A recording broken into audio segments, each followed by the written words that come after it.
your CFNE Weekly Update Show. I'm your CFNE Vibe Officer, Heather Bergeron. Well, I just had a huge meal, and I'm the president of CFNE Nation, Sean Ramsey. That's not even a thing. Well, it is now, because I'm the president and I say so. Okay, well, folks, it seems we finally crossed the line. Try pole jumped over the gray area of what's appropriate and what's not. That's fair. Touche. Anyways, it's time we here at Weekly Update Show headquarters accepted the challenge of using cleaner humor versus our increasingly filthy, immoral humor to still make you pee your pants just a little bit from laughing too much.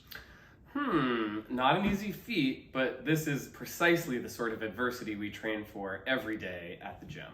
Yeah, I don't think that's what Ben means when he talks about accepting adversity. But I got nothing else. Cool.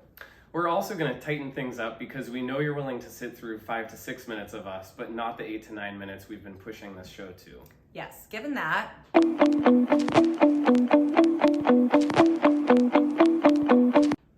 The CFNE renovations are up to speed, with the sanding finally being completed at the cost of all of us coughing up blood from swallowing it during these vicious partner workouts. The painting and rubber mats should be down by the end of the month. At that point, we should be ready to plan our grand reopening party, which also coincides with our 15-year anniversary of being a CrossFit affiliate. We're in the middle of our Elevate in April Breathwork Challenge.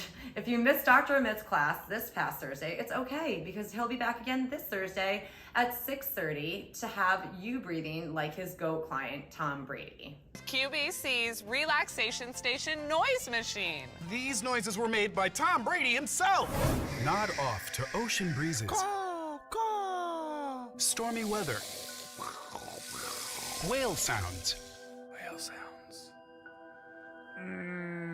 Also, in exactly 1 week, we'll be rowing a marathon.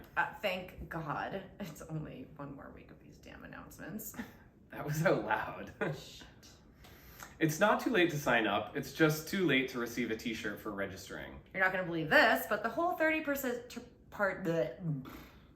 You're not going to believe this, but the whole 30 participant shirts are finally in. So if you earned a shirt and you got your size order in on time, we're ready for you.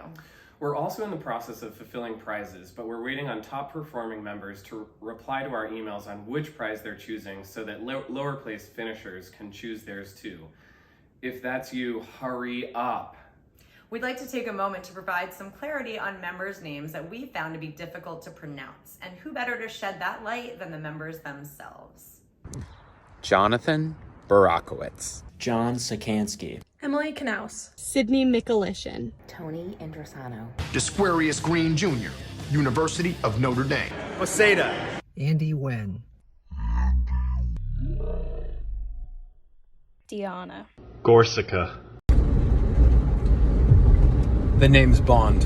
Paul Bond. Better known as Paul Bevilacqua. Bevilacqua. Bevilacqua. So, if you muff up their names now, it's on you, not us. This week's Getting to Know You segment with our buddy and yours, Rob DeLanders, features one of our most perfect examples of how a divorce can end you up in the dreamiest of dreamy marriages to your soulmate with Carrie and Rob Rose on their sanctuary of a farm in Sherburne. The fully functioning Great Escape Farm also happens to be the home of their own CrossFit affiliate, Fit Farm, as well as 15 animals, including 6 alpacas, including Bob and Marley, 2 Tibetan donkeys, 2 chickens named Bar and Bell, see what they did there, 3 dogs, and 2 cats. Getting to know you, getting to know all about you. 9:30. Wait, where are we? Do you remember what the name of the farm is? It is the Great Escape Farm. There's a huge sign, which I'll get a picture of. And what do we have here? These are 2 Jerusalem donkeys. This is the most you've learned in like my life. In 15 or 20 years. And you can't remember any of it yet. These are Jerusalem donkeys. Okay. And why?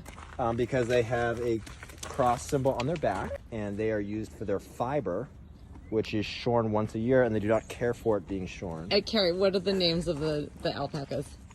Gerby, Marley, Pom Pom, Miller's the black one, Batman's the brown one, and then Bob is the gray one. And then the donkeys. Names? And this is Nash and Dallas. Nash and Dallas. And they were rescues from Texas. The Texas Rescue, Donkey Which is your Rescue. favorite animal that you have? Oh, Dallas. Oh. And I'd have to say Bob is my favorite alpaca, just because he's got a lot of personality. He's a cutie. And he was your first, right? Yes, Bob and Marley were our first. There's no way Rob knew that shorn was an actual word. We only know because we Googled it. Finally, we wanted to give a shout out to the elites for jumping on board with our CFNE colors of the day in an effort to bridge the gap between them and the rest of us here at CFNE Nation. Why do you keep saying that? Because I'm the president. Jesus. Whatever. Well, that's a wrap for this week. Have a beautiful rest of your week, and remember, you're always an ambassador of CFNE as you remain humble, hungry, and happy. Even though I needed to issue my very first vibe violation this week to Coach Jarrett for using the cue "cup the ball" when coaching his 8:30 class on shouldering D balls during Wednesday's odd ball workout. Sorry, Coach. It looks like it's time for you to clean it up now. Thanks for watching. We'll see you next week.